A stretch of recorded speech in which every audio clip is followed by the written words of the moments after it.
In this video, I'm going to show you my simple strategy that makes me consistent profits with only about a 50% win rate.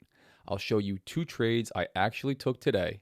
I'll show you where I called them live in my Discord. Let's jump straight on the charts and I'll break these two trades down for you. All right, so I'm going to start off with the losing trade here, the losing basket of trades. So this is USD JPY on the 5-minute. I'll show you where I started this trade looking at the higher time frame. I was pretty zoomed out on the 1 hour. I was looking at this uptrend here. Very simple, identifying the overall higher time frame trend. I saw it moving up. I saw it retesting this support zone here multiple times. As you can see, it came up here, tested, push back down, push farther back down. Now it's up testing again multiple times. On lower time frames that I like to trade on, like the 5, 15, sometimes the 1, you can see it's retested this resistance multiple times. I thought it was going to break. This morning, let's jump back down to the 5-minute. This morning, as I was looking at the charts, I saw this lower time frame uptrend. First thing I'm utilizing this strategy is trend. Very simple. Looking at market structure and trend developing. Is it moving up? Is it moving down? Is it higher highs and higher lows and higher highs? Yes, I'm going to be looking for buys. So I thought it was going to continue up. I identified this prior high and I figured it was at least going to make it up to that prior high. So I waited for price to push up. The uptrend was continuing. It pulled back down, and I had marked off this level here as the prior high, support level. Very simple stuff. Nothing new, nothing groundbreaking here. Uptrend, it's making higher highs, higher lows, higher highs. It's pulling back down. I want to see it pull back down, and then I'm going to look at price action for it to continue up. And that's what I got. It pulled back down here. We got some doji looking candles. I don't pay too much attention to the actual candlesticks. I'm not going to enter based on a specific candlestick. I just want to see price moving up. I got that. I entered my first position as price pushed up off the zone. It continued. I added another position. Price pushed off the zone. I entered my first position. It continued. I entered my second position. As price pushed up, what I want to see here as I'm watching price action is it to break this prior high. If this move is going to continue to somewhere around my target, which is these prior highs here, I want to see price move up, push up, and break this high. We didn't get that. It came up, didn't make a new high, and then it started coming back down with momentum. What I did here was, like I was actively managing the trade by adding into my winner, I cut the loser short. I'll show you exactly the call out of where I cut it, but it was right around breaking this low. It came up, didn't break, pushed way back down hard with these big momentum candles, and broke this low.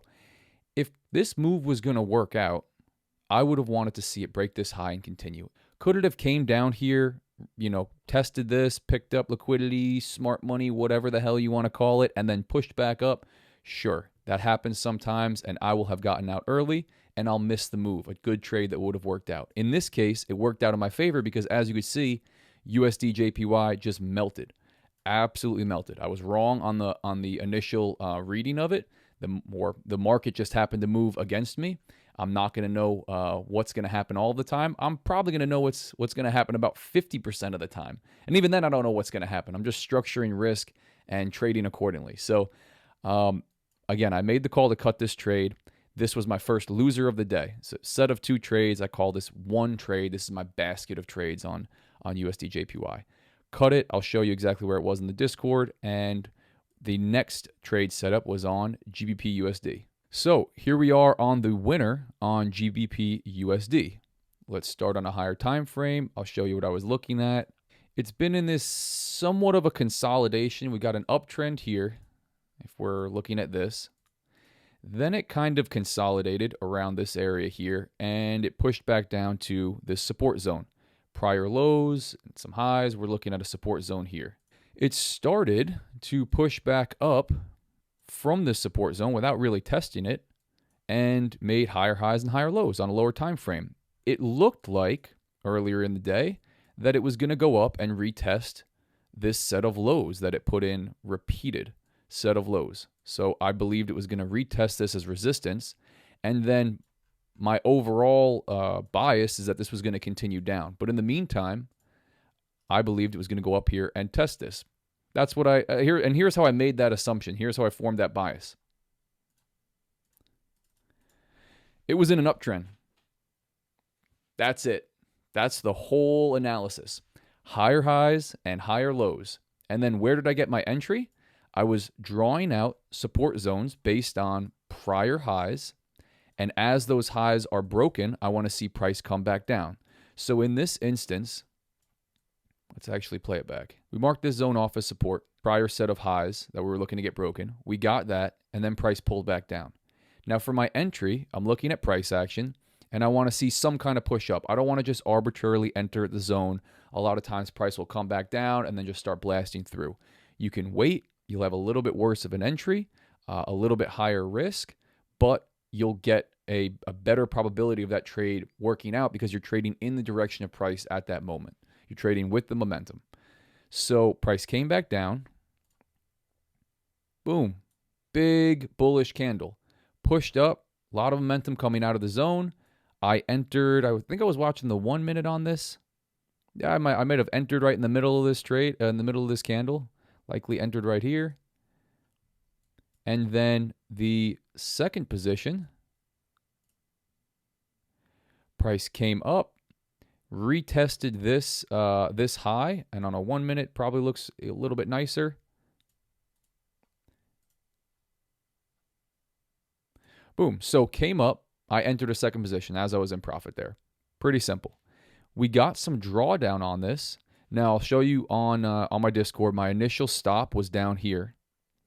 I moved them up when I added this second position, but we got some drawdown. It kind of consolidated a little bit. And then continued up. Had it come down here and broke these lows, I would have either closed it early or been stopped out. But since it continued up, we stayed in the trade. And then I got out of this one a little bit early. You'll see from the call right about here. Had I had more time, I think this was about 12 p.m. Eastern, I probably would have stayed in. I would have stayed in somewhere. Yeah, actually, I had these lows marked off or these highs to get out. So this was my initial TP, which was hit. This was my second, if price action looked good and momentum was continuing up, this is where I would have stayed into. Trend is moving up. Structure looks good. Higher highs are forming without breaking prior lows. And price action is moving with this trend, moving in the direction of this trade. We're identifying support and resistance zones very simply through prior highs that are broken after a pullback and then a push up. And then we're going to look for a pullback to that high for an entry. And we're going to watch some form of price action that's going to show us a move up. This is a discretionary system, meaning there's not specific rules for where the support and resistance zones are drawn, for when the entry is going to be, for when the exit's going to be. It's based on experience. It's based on intuition. And I believe having that flexibility to use that intuition and experience is the difference between trading profitably and not. I believe a discretionary approach, having some basic guidelines for your approach that say, I want to trade with the trend. I want to identify some higher time frame trend and structure. And then I'm going to drop to lower time frames. I'm going to trade with that trend on lower time frame. And I'm going to use support and resistance, basic support and resistance for structuring my risk. None of this is massively predictive. I operate with a coin flip, literally a coin flip of a win rate, a 50-50 win rate. But because, as you can see on this trade, I had added and let this winner run, I capitalized on it. This was, again, these are initially 1-to-1. I start with a 1-to-1 risk to reward to structure my trade. I put my stop in a place that makes sense, where I know for sure if price comes down to that point, I want to be out, no questions asked. I leave it with enough room to where I can manage the trade. I think the initial stop was somewhere down here. I leave it with enough room to manage it, meaning If it started to come down with momentum here, broke these lows, I might want to get out. It depends on the context of price action if it was doing that. If it came down past here and started trickling around and started breaking, I might be able to exit before the stop then and still maintain less than 1 unit of risk that I would have had on that first position. But because it moved with us, I was able to add another position, tighten up the stops, and then capitalize on this winner. So this trade ended up being 1 full unit of risk in terms of profit, and then another, I think this was like 0.75, something like that. But yeah, I'm going to show you guys where I call these trades out live in my Discord. I'll show you how to join the Discord and where I do this live every day. It's a new Discord, new program that I'm starting. But I've got a Telegram where I post all my analysis, early of the trading day and what I'm looking at. And then in the Discord, I post that same analysis and I post my trades, my initial entries, stops, targets, and every time I'm actively managing something, I'm posting it. As I'm added this position, I posted it. As I close the position, I posted it. Same with USD JPY. You can watch me do this stuff live. You can ask me questions. I could talk to you about trading different systems using, different indicators or different tools. If that's your thing, that's fine. I think there's more than one way to trade. This specifically very, very simple approach, not really a strategy approach that I use, is what works for me. But I'm aware that other things work for different people. You have to find something that fits with your style of trading, your time constraints. This will work on any time frame. It'll work in different markets. This is basic trend following, support and resistance, scaling into positions, whatever the hell you want to call it. It's a very, very basic approach that makes sense for me. So you can see this is from today, 6:51 a.m. again Eastern. This is what I was looking at on USD JPY. This was my initial analysis, showing the trend on a higher time frame, showing it on a lower time frame, and then even another lower time frame with what I was looking at for my entry. A little bit of an explanation. And then same thing on GBP USD a little bit later in the day. Here's the higher time frame analysis, what I was looking at to potentially happen. Here we go on the lower time frame. And then again, small explanation. And then here is me calling the trades in the channel that I use to call these trades out. Here was the entry on USD JPY, showing that I'm long. You've got my entry, target, stop. Here was me adding to it. And right after that, you could see I was explaining that I was planning on actively managing it. I wasn't going to sit in it if it started to move towards my stop. Basic explanation of my approach for this, what I was looking at. And here you go. Here's me closing it. So again, got out of it less than halfway, much less than halfway to the stop on both positions, even though I did have 2 positions stacked on there. It broke this low and we got out. Simple as that. It could have turned around from there and blasted up. It didn't. This one worked out in my favor. And then you can see, yes, that was me showing that it was an example that it worked out well because here was it continuing down. And then you could see after the analysis that I had posted, here's me getting long on GBP USD. Came down. This was the retest of this area right here. Pushed up, entered on some momentum coming out of that zone. And boom, here is me adding. I showed it on the 1 minute so you can see the price action.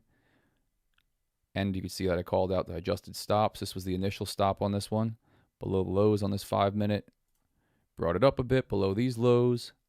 And then you can see closing here. Done deal. Simple as that. Ended up about plus 1R on the day when you consider the loss from USD JPY and the win on GBP USD. So that's my Discord. We'll be posting all my live trades, all my entries, exits, management, explanations of what I'm looking at, the overall analysis of why I'm forming these ideas for these trades. I'll also be answering any questions that you have. Anybody's asking trading related, anything that you want to share, charts to go over. And yeah, I think that's the best way to do this kind of coaching, mentoring thing is this one-on-one interaction. It's what's helped me in the past, and it's what I believe will help others. Be doing Zoom sessions where I'm trading live, sharing my screen, show you exactly what I'm looking at in real time. Q&A the whole time where we're able to talk and I'm able to answer any questions you have. I believe you need a good foundation of education. You need to understand the basics, but as a whole, to get profitable, I believe it comes from experience. I believe it comes from you doing it yourself. And there's no video or course I can make that's going to make you profitable. Even trading, one on one with you or with a group setting, there's no guarantees or anything like that. But I believe, like learning to ride a bike, you need to jump on the bicycle yourself and try to ride and find the balance and then fall and scrape your knee and lose your money in trading and then get back on and ride again. And you can watch all the videos in the world about riding the bike and how to turn and how to pedal, but until you do it yourself, you're never really going to learn. So I believe it's learned through experience and developing that intuition. What might be able to help is having someone who knows how to ride a bike there next to you to tell you, hey man, maybe you want to slow down when you're coming into this turn, or put your foot down when you're coming up to a stop. So that's what I offer here in this dumbass analogy that I went on, to ride my bicycle next to you. And lastly, quick disclaimer: I'm not a financial advisor. None of this is financial advice. I'm just an idiot on YouTube talking about how I trade. It's not a suggestion to do anything. Most traders lose money. You're probably going to lose all or more of the money that you decide to trade with. So I don't suggest you do anything. And this is all for entertainment purposes only. Make sure you read the full disclaimer in the description and on my website. So yeah, thanks for watching, and hope to see you in the Discord.